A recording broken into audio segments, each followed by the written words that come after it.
Pasar saham naik, dompet tergetar.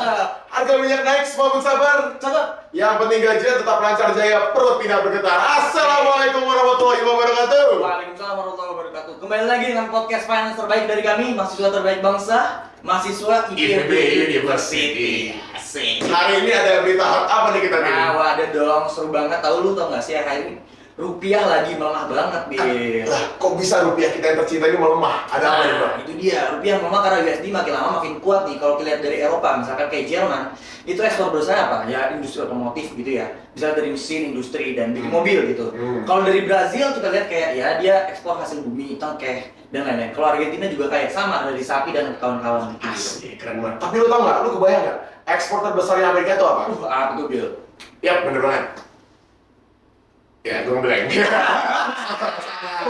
Gak tau. Jadi ekspor terbesar adalah inflasi, teman-teman. Kok bisa nih inflasi? Oke, gue jelasin sedikit backstory-nya. Sekarang tuh Saudi Arabia setelah 50 tahun tuh sudah melepas perjanjian jual beli atau perjanjian transaksional pembelian minyaknya dengan dolar, atau yang biasa kita kenal dengan namanya petrodolar.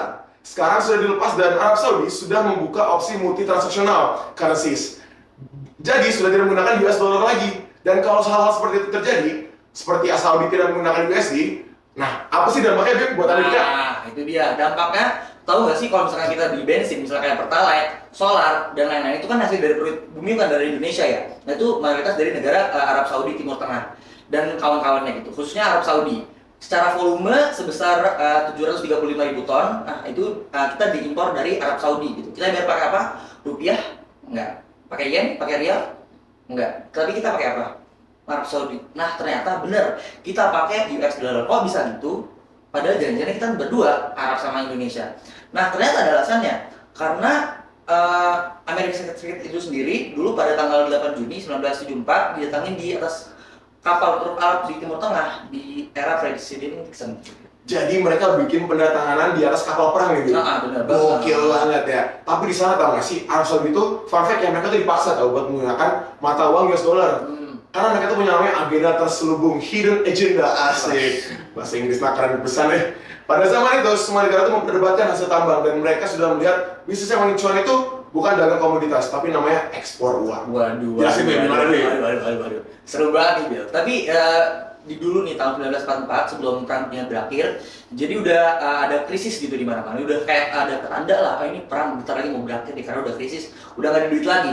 Jadi setiap negara Eropa nih bikin perjanjian namanya Bretton Woods Agreement.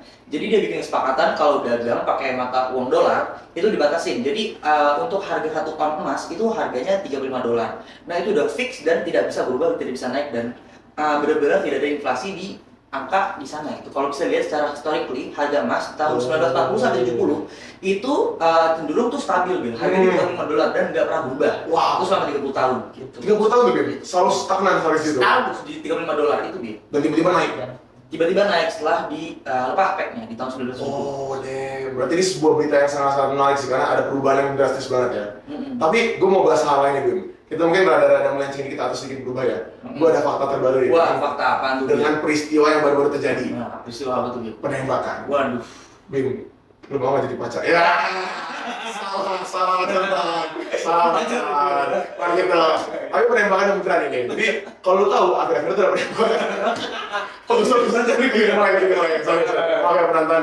Jadi ada penembakan terhadap calon presiden Amerika Serikat, yaitu Donald Trump saat dia sedang kampanye di Pennsylvania. Nah, terus ada hubungannya nih, Bil, sama harga emas yang kita bahas. Masa peristiwa itu bisa langsung pengaruh sih sama ekonomi global? Nah, ini dia yang menarik, Bim. Karena menurut analisis pasar nih, ini gue gak tau dia orang mana, tapi nama dia keren banget. Ibrahim As-Suwaibi. Oh ya, itu banyak orang Turki ya. Dia tuh ngeprediksi kalau harga emas dunia ini bakal melampaui batas 2.500 US dollar di tahun ini. Tapi kok bisa ya? Nah, bisa ya karena apa? Walaupun Donald Trump ini di politik aslinya selamat gitu ya, jadi dia selamat dari tembakan itu nggak mati gitu ya. Tapi kondisi AS tuh makin panas gitu. Hal itu bikin US dollar malah kuat.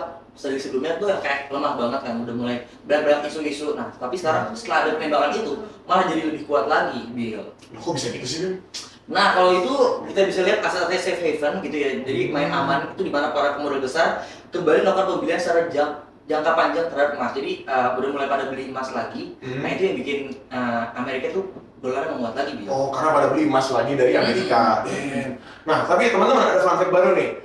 Bank Sentral Amerika atau Fed itu dalam pertemuan minggu kemarin itu akan tetap menurunkan suku bunga itu 2 kali setelah melihat inflasi yang terus mengalami penurunan. Seandainya ekonomi di Amerika itu terus membaik, ada kemungkinan nih bahwa Fed tidak hanya menurunkan suku bunga sebanyak 2 kali, tetapi target mereka adalah suku bunga itu akan tercapai di angka 0,75%, Bim.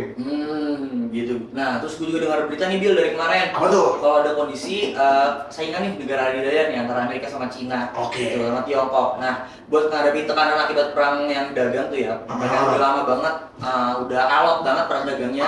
Dilakukan di Uni Eropa, mobil yang akinya udah nggak diberlakukan tarif di angka 7,1 sampai 18,4%, Bill. Oh, pantesan nih, bro gue nih, bro tongkrongan gue nih, bro Ibrahim. Anas rasa bro tongkrongan gue nih, dia tuh bisa ngeramal kalau harga emas ini bisa mengalami penguatan yang cukup signifikan. Bahkan secara teknikal, itu bisa mencapai USD 2.500 loh. Keren banget, bro. Keren banget sih, bro, peramal ini sih. Tapi kalau dari selain harga emas, ini juga berpengaruh sih ke investasi, instrumen investasi lainnya loh. Apa aja tuh, Bim? Nah, oh, salah nih bagi gue ya.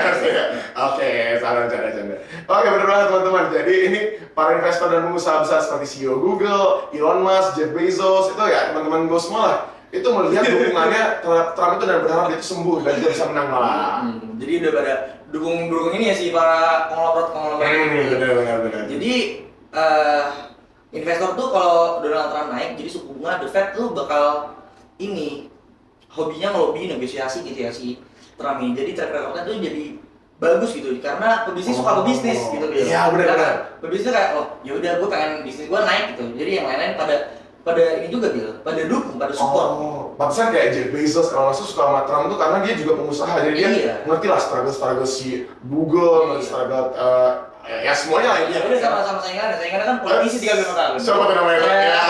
Ya, politisi. Jadi kerjanya petugas partai. Selama 35 tahun petugas partai. Lama juga. Oke, saya kita bandingin kali ya. Jadi benar dengan Trump yang pengusahanya, yang background pengusaha, kita perlu ingat kalau misalnya pengusaha tuh senangnya apa, Bim? Suku bunga yang kecil. Betul. Jadi mereka tuh bisa ngutang ke bank dengan suku bunga yang kecil. Nah, kalau misalnya pengusaha ini sebenarnya senangnya tuh dunia itu dalam keadaan kacau atau damai sih? Pasti damai dong. Damai dong. Namanya juga manusia kan. Mana manusia pengen perang, mana pengen kacau nggak ada. Nah, pasti lebih pilih dalam keadaan damai dengan ekonomi yang stabil, market tuh nggak ada yang crash, nggak ada krisis ekonomi, dan tentunya resesi terhindar dan banyak lainnya. Nah, pasti kan kayak gitu. Kalau mau jadi investor kan pengen yang nyaman lah.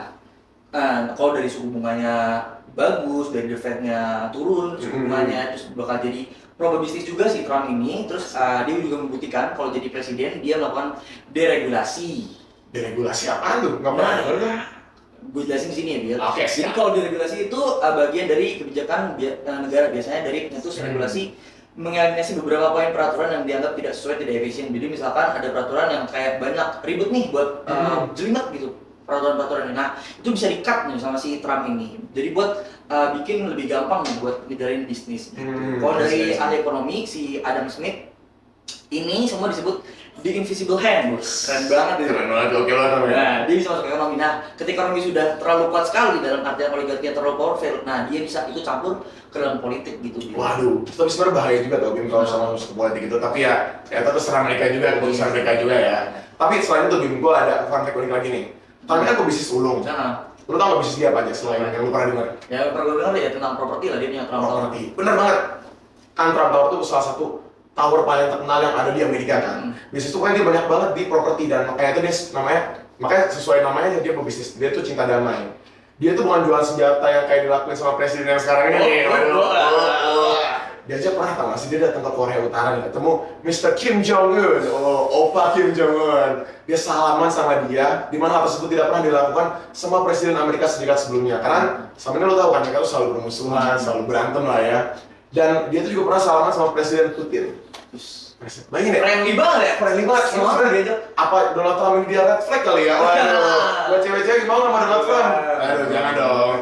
Nah, tapi Putin ini selama Trump menjabat itu tidak pernah melakukan invasi atau penyerangan bahkan kepada negara apapun.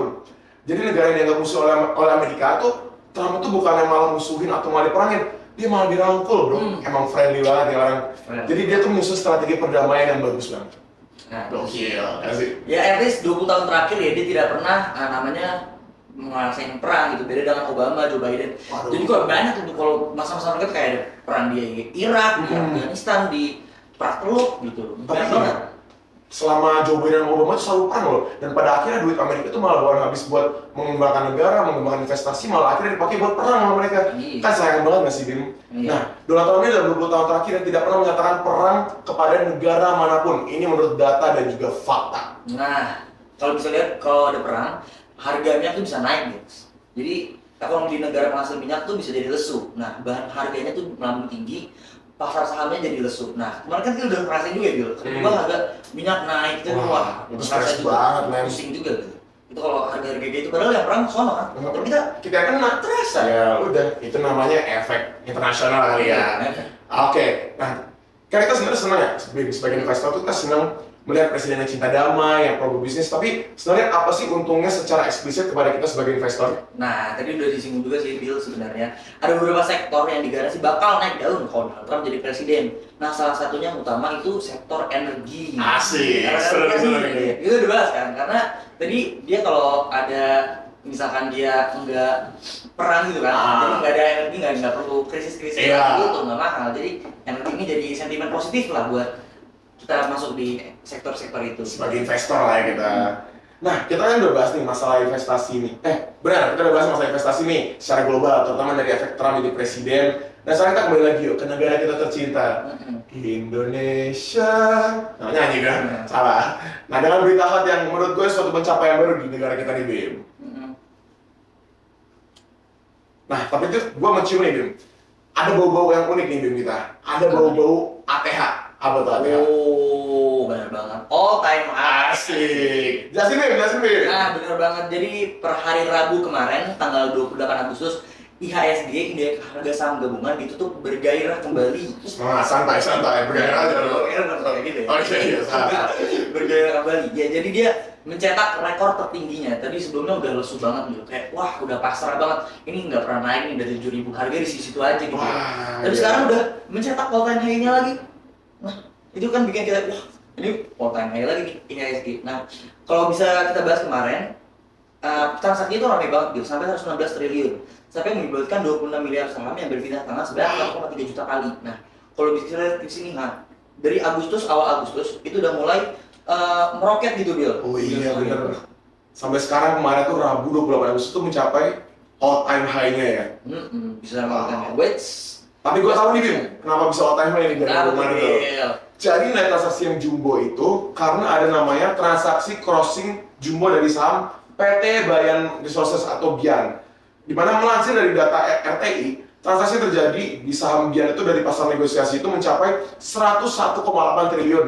Lu bisa beli apa aja tuh Bim dengan duit segitu, Bim? Sebenarnya banget tuh, beli apalah Lu beli nasi kebuli 100 ribu bisnis kali ya. Benar banget. Dengan harga per saham itu ditetapkan di harga Rp13.888 rupiah. Total volume transaksi itu mencapai 7,33 miliar lembar saham. Namun hingga perdagangan akhir hari Rabu kemarin, belum diketahui nih siapa pembeli saham BIAN sebesar itu, dan pernyataan resmi dari BIAN sendiri pun belum ada gitu. Nah, tapi sebenarnya gue udah baca berita juga ya. Apa tuh? Nah, ternyata yang terupdate terbaru ternyata itu dari pemiliknya si Lau Tok Wong itu ngasih sahamnya ke anaknya gitu. Oh iya. Dia ke pasar nego gitu. Jadi kayak anaknya dikasih saham gitu dia sebenarnya. Berarti sebenarnya dia tuh nggak ngewarisin ke anaknya tapi melalui pasar nego. Iya, tapi kalau diwariskan kan pajaknya lebih gede. Nah, Oh iya, ini iya. lewat saham ini. Lewat pasar negosiasi malah ya. Makanya dia kayak transaksinya jumbo. Tapi fun fact-nya, penopang terbesar dari IHSG itu bukan Bayan Resource tadi, tapi malah brand nih. Oh, brand. Tapi kok bisa ya brand? Nah, jadi emiten ini energi terbarukan gitu ya, EBT, punya Prajogo Pangestu yang kita udah bahas juga di podcast kemarin gitu ya. betul. Jadi penopang IHSG ini yang market cap-nya sampai 1.000 triliun lebih, tapi hasilnya cuma 60 triliun gitu ya. Jadi di akhir perdagangan hari ini mencapai 18 indeks poin, sedangkan untuk saham Bayan itu menopang IHSG sebesar 8,6 indeks poin. Gitu. Berarti si brand ini gede banget ya, bisa menyumbang ke IHSG sampai Gede 18%. banget. Wow, keren banget ya IHSG ini. Tapi gue pengen lanjutin dikit deh bahasan kita dari sebelumnya nih. Gue pengen masuk Amerika Usha. Asik. Amerika Serikat harusnya. Salah. Oke, sorry. Kembali lagi ke laptop. Jadi IHSG ini cenderung menguat di tengah optimisme pasar global didorong oleh peningkatan IKK. IKK itu bukan ilmu keluarga konsumen. Ada apa dong? Enggak. Tapi ini tuh indeks keyakinan konsumen Amerika Serikat yang mencapai 103,3 pada bulan ini. Yang menjadi level tertinggi nih, Bim, dalam 6 bulan terakhir ini. Kepercayaan konsumen AS itu meningkat dari 101,9 pada Juli lalu. Meskipun para ekonom yang disurvei oleh Reuters ini memperkirakan indeks ini akan tetap di sekitar angka 100,3, kenaikan ini mencerminkan optimisme terhadap prospek ekonomi AS nih. Ya, meskipun terdapat kekhawatiran mengenai kondisi pasar tenaga kerja setelah tingkat pengangguran itu mendekati level tertinggi dalam 3 tahun, yaitu pada 4,3%. Nah, tapi ya inflasi kan udah turun secara signifikan juga nih. Pasar tenaga kerja juga udah kurang tetap, terjadi alasan tambahan lagi Bank Sentral buat mempertimbangkan lagi sesuai kebijakan gitu.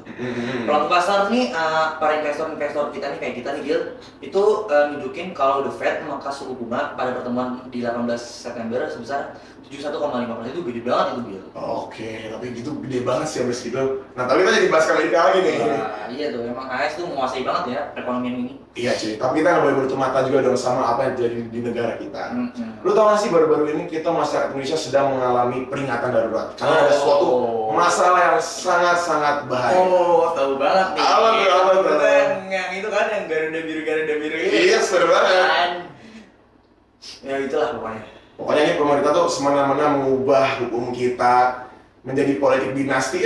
Gak boleh membahas terlalu jauh. Salam cinta, salam perjuangan. Hidup mahasiswa. Jadi kita main aman aja ya. Ada pergerakan kita di sini. Udah stop. Nah, kita mau bahas sama apa sih yang mengaruh. Nah, kalau lihat dari kemarin ya, semenjak ada demo gitu ya, tanggal 19 ini harga yang naik, gue ngeliat ada Tempo gitu. Wow. Tempo Intimedia. Majalah Tempo itu yang kita biasa lihat di jalan-jalan. Karena dia tuh kritik keras banget sama kebijakan pemerintah ini, Bil. Dia bilang kayak dari acara bocor halusnya, dari acara bikin poster-posternya nyinggung-nyinggung gitu, Bil. Berarti Tempo ini emang berani banget, tapi malah akhirnya dengan mereka berani gitu, saham mereka malah naik ya? Naik. Keren. Nah, tapi kalau di sini kita bisa lihat nih, kemarin tuh Tempo tuh lagi menyala banget menggunakan isu yang Garuda Biru itu peringatan darurat tentang apa yang terjadi di MK, di DPR itu mereka kritisi keras dan mereka tuh benar-benar mendukung orang-orang yang melakukan pergerakan ini. Masalah juga inilah resah sama keadaan yang di Indonesia ini. Kalau bisa dilihat Tempo itu udah signifikan banget, jadi kayak dia udah sampai 250% dalam 2 minggu. Wow. Cepet banget, itu bener-bener kayak instan money banget. Jadi sampai dia kena suspend, Bil. Kok bisa kena suspend? Karena kena unusual market activity gitu. Itu kebijakan baru yang BI itu, Bil. Main bahas di podcast. Karena saking melonjaknya itu dia sampai di-cut gitu ya. Karena kenaikan saham ini juga cuma soal goreng-goreng saham aja, tapi juga dipengaruhi sama kekuatan mengolah informasi publik gitu, Bil. Jadi iya, jadi media ini nggak bisa dikontrol lah istilahnya sama pemerintah gitu. Media sekuat Tempo ini walaupun yang gue tahu ya dari laporan keuangannya itu nggak untung-untung amat, jadi dia jual dari kayak misalkan dia jual seminar, dia untungnya malah banyak dari situ, gitu. Dari seminar gitu ya? Bukan dari bocor halusnya, dari apa enggak, tapi malah dia jual-jual kayak gitu biasa. Asli. Tapi kita bahas nih, Bim, dari kan kita Tempo udah keren banget, Tempo udah bisa sahamnya semeningkat gitu. Tapi juga ada nih saham yang hot nih, dan menurut gue ini menarik banget karena pada tahun 2022 tuh dia sempat downtrend banget karena labanya itu turun. Bahkan saham itu sempat menyentuh harga gocap nih sama kayak saham di hotel. Apa tuh, Bim? Nah, kalau di emitennya ini WTON, jadi anak usahanya dari Wika bagian beton. Nah, kalau bisa dilihat itu sebenarnya dia udah turun dari 23 itu udah kayak udah lesu banget, ini udah nggak ada bagus-bagusnya. Ini udah ya udahlah, ini kayak bakal turun lagi sampai gocap gitu. Ternyata bener sampai gocap, tapi setelah gocap dia udah mulai ada rebound lagi, jadi kayak kencang juga beberapa. Kalau dilihat dari kuartal 2, beton itu bisa ngeraih laba 16 miliar dan tumbuh 45,45% di kuartal 2 2023. Terus bisa sampai keuntungan jadi 11 miliar. Nah, pendapatan beton ini naik dari 20,85% dari 1,81 triliun. Jadi kalau di sini kita lihat, nah ini kita dari income statementnya. Jadi dia di awal 2024 ini dari gocap dia udah naik lagi karena keuangannya jadi bagus gitu. Dan di sini malah Bim, terhitung dari 27 Juni kemarin, saham beton udah mengalami kenaikan saham itu sebesar 113%. Jadi bukan Tempo doang yang gede nih, ini juga gede banget ya, sampai 100% lebih. Selain dari laba beton, dia juga memiliki strategi yang tidak kalah dengan industri konstruksi lainnya. Nah, dia bilang apa sih, kan tadi kan dia bilang udah turun ya dari gocap. Nah, dia berubah strateginya biar dia bisa return lagi kembali Oke. ke Bil. Jadi ada 3 nih strategi utamanya. Apa tuh? Nah, yang pertama itu cash acceleration. Jadi restrukturasi menarik keuntungan buat optimasi kepemilikan kas dan meningkatkan kesehatan keuangan Bil. Oh, kan. Jadi dia memanfaatkan cash itu sebaik-baik mungkin. Oke. Istilahnya. Yang kedua nih Bil tentang operational excellence. Jadi upaya buat meningkatkan efisiensi dan produktivitas untuk mencapai kerja optimal. Oke. Jadi kayak efisiensi banyak istilahnya kayak PHK dan segala macamnya itu Bil. Oh, I see. Banyak. Karena kayak nggak penting dikat gitu Bil. Nah yang ketiga ini commercial resilience and fit. Jadi menyesuaikan strategi bisnis. Jadi buat competitive advantage gitu Bil. Kalau misalnya kita analisa Porter buat analisa di investasi, bisa ada analisa Porter gitu ya Bil ya. Oke. Itu udah dia melakukan tiga itu. Tapi kayaknya kita udah cukup nih, Bim. Kita membahas di episode ini. Kita udah bahas banyak banget dari Amerika, Indonesia, bahkan sampai saham-saham yang itu menarik banget nih. Mungkin dari kita itu aja kali ya, Bim ya. Thank you semuanya udah nonton. Semoga podcast ini bisa memberikan insight baru tentang finance di Indonesia. Terima kasih dan sampai jumpa. Dadah!